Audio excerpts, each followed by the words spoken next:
नमस्कार, मी पूनम तुमचं पूनम बेसिक रेसिपीजमध्ये खूप मनापासून स्वागत करते। उन्हाळ्याचे दिवस चालू झाले की आपल्या घरामध्ये आवर्जून वेगवेगळ्या प्रकारचे थंड पदार्थ बनवले जातात किंवा सरबत बनवली जातात। त्यातलाच आज आपण पुण्याची फेमस मँगो मस्तानीची रेसिपी बघणार आहोत। ही मँगो मस्तानी तुम्ही कमी खर्चात घरच्या घरी मनसोक्त खाऊ किंवा पिऊ शकतात। चला तर मग वेळ न घालवता झटपट रेसिपीला सुरुवात करूया।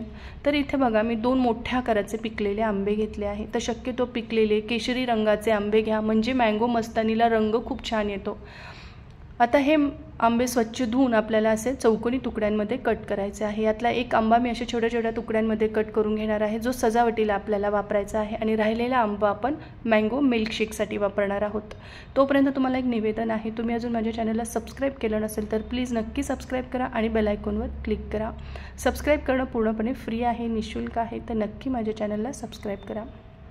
तर इथे आपले आंबे कट करून रेडी आहे। आता मिल्कशेकसाठी आपण रफली चॉप करून घेतलेला आंबा मिक्सरच्या मोठ्या भांड्यात टाकायचा, ज्यामध्ये आपण ज्यूस बनवतो ते मिक्सरचं भांडं मी या ठिकाणी घेतलं आहे।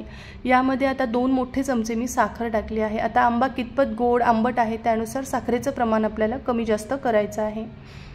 त्यामध्ये आता थंडगार असं 2 कप मी दूध ॲड केलं आहे। हे दूध आधी सकाळी एकदा गरम करून फ्रीजमध्ये गार करून घेतलेलं आहे। कच्च्या दुधाचा शक्यतो आपल्याला वापर करायचा नाही आहे। आता आपण याचं मिल्कशेक तयार करून घेऊयात। तर हा आंबा पाहिजे तसा पिवळ्या रंगाचा नव्हता किंवा केशरी रंगाचा नसल्यामुळे याला असा फिकट रंग आलेला आहे। तुम्ही यावेळी तुम्हाला अगदी पिवळा रंग हवा असेल तर खाण्याचा रंग यामध्ये पिवळा रंग ॲड करू शकतात, पण शक्यतो असं फूड कलर वापरू नये खाण्यामध्ये। त्यामुळे असं नॅचरलच रंग ठेवा किंवा मग केशरी आंबा वापरा, त्याने रंग खूप छान येतो। आता आपण मँगो मस्तानी सर्व करणार आहोत। त्यासाठी असा एक मोठा काचेचा ग्लास घ्यायचा। आधी आपल्याला लेयरिंग करायचं आहे। तर आधी सुरुवातीला कट केलेल्या आंब्याचे पीसेस त्यावर तयार केलेलं मँगो मिल्कशेक टाकायचं आहे।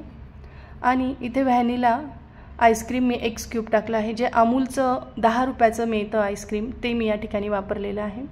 आता यावर काजू, बदाम आणि पिस्त्याचे रफली चॉप करून घेतलेले भरपूर असे ड्रायफ्रूट्स घालायचे आहे आणि टूटी फ्रूटी सुद्धा यामध्ये टाकायचे आहे। पुन्हा लेयरिंग करायचे आहे। तर पुन्हा आपण यावर तयार केलेलं मिल्कशेक टाकायचं आहे। पुन्हा आंब्याचे बारीक कट करून घेतलेले पीसेस टाकायचे आणि ड्रायफ्रूट्स कट करून टाकायचे आहे। त्यानंतर पुन्हा यावर आपल्याला व्हॅनिला आईस्क्रीम टाकायचं आहे। या ठिकाणी मी व्हॅनिला आईस्क्रीम वापरलेला आहे, हवं तर तुम्ही या ठिकाणी मँगो आईस्क्रीमसुद्धा वापरू शकतात। पुन्हा टूटी फ्रूटी टाकून थंडगार अशी ही मस्तानी तुम्ही या उन्हाळ्यामध्ये घरच्या घरी करून बघा, तुम्हाला नक्की आवडेल।